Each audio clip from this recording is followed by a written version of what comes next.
Merci, Monsieur le Président. Madame la Ministre, effectivement, cette question devait vous être posée par mon collègue et ami Jean-Marc Todeschini, qui est retenu actuellement aux Invalides pour la grande commémoration à nos 2 soldats auxquels nous associons nos pensées, bien évidemment. Madame la Ministre, je m'associe volontiers à cette question parce qu'elle concerne effectivement aussi mon département qui partage les mêmes difficultés sur la même ligne de TER que ceux de Moselle.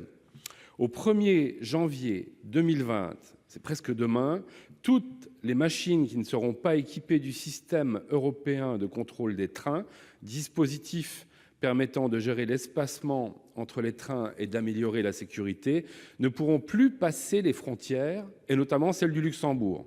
En Lorraine, à ce jour, seule une rame a été équipée sur les 25 qui constituent la flotte du TER Lorraine sur la ligne reliant Nancy et Metz à Luxembourg.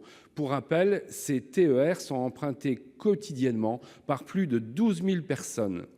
Dernièrement, les élus du Conseil régional Grand Est ont reçu une annonce rassurante, leur précisant que le service est assuré avec une flotte de 25 rames automotrices Alstom, TER, 2N, NG à 2 niveaux, comportant chacune 3 caisses et offrant près de 500 places, appartenant au parc TER Grand Est et rendues aptes à circuler au Luxembourg. Or, cela n'est pas exact, comme l'ont confirmé à mon collègue Jean-Marc Todeschini des syndicalistes de l'entreprise et des membres du CESER Grand Est. Au 25 mars 2019, une seule rame était équipée, n'était pas encore homologuée, c'est-à-dire apte à circuler. 2 autres sont en cours d'équipement et 22 sont en attente de travaux. Ces travaux ont une durée de 2 mois pour chaque rame, soit au minimum une année entière de travail pour les machines TER restantes. En outre, cette nouvelle technologie nécessite aussi une formation de 10 jours des 200 agents de conduite. Seule une vingtaine d'agents auraient été partiellement formés à ce jour. Tout cela à moins de 8 mois de l'échéance et le service doit être assuré. La ministre Borne s'est déplacée récemment dans le secteur, a pu constater les difficultés de ce transit quotidien transfrontalier entre le Luxembourg et la Lorraine. Aujourd'hui, la conjugaison des manques d'anticipation de la SNCF comme de la région Grand Est nous conduisent irrémédiablement vers un désastre. Aussi, Madame la ministre, envisagez-vous de solliciter le gouvernement luxembourgeois pour obtenir de sa part la possibilité d'un délai supplémentaire au-delà du 1er janvier 2020 afin de former nos agents de conduite et d'équiper nos machines? Envisagez-vous, comme la SNCF ne semble pas pouvoir équiper nos trains dans les délais, de demander à nos voisins luxembourgeois de nous aider à réaliser la mise aux normes de nos machines comme eux ont su le faire avec leurs propres motrices? Sans cela, la conséquence immédiate serait des ruptures de charge en gare de Thionville qui ne pourraient que détourner les usagers frontaliers du seul mode de transport propre qui leur est actuellement proposé. Ce n'est pas admissible et nous ne pouvons pas rester les bras croisés. Je vous remercie. Merci, cher collègue. La parole est à présent à Madame la ministre Emmanuelle Wargon.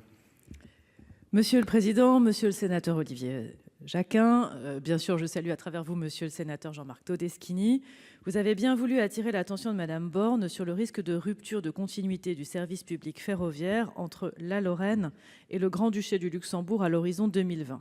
En effet, vous l'avez rappelé, les autorités luxembourgeoises envisagent de désactiver leur système de sécurité et de n'autoriser la circulation des rames françaises jusqu'à Luxembourg que sous couvert du système européen de gestion du trafic ferroviaire, dit ERTMS.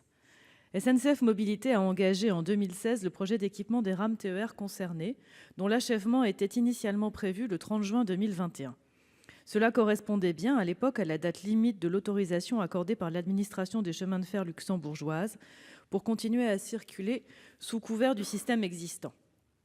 Suite à la collision ferroviaire intervenue à Dudelange le 14 février 2017, l'administration luxembourgeoise a avancé au 31 décembre 2019 la fin de ce système dérogatoire. SNCF Mobilité a alors réalisé un important travail d'optimisation de son programme industriel qui lui a permis d'en raccourcir la durée initiale d'1 an au 30 juin 2020. La SNCF a par ailleurs confirmé au service du ministère que les formations des agents de conduite se déroulent comme programmé.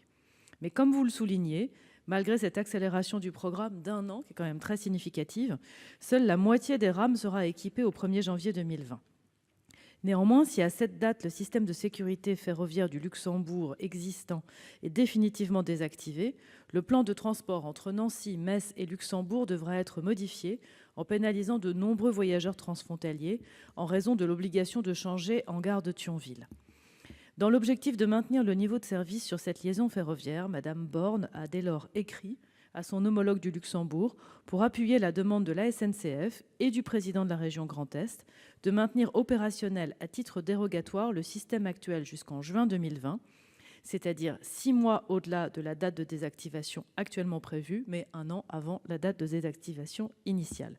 Cette demande est en cours d'examen auprès des autorités luxembourgeoises.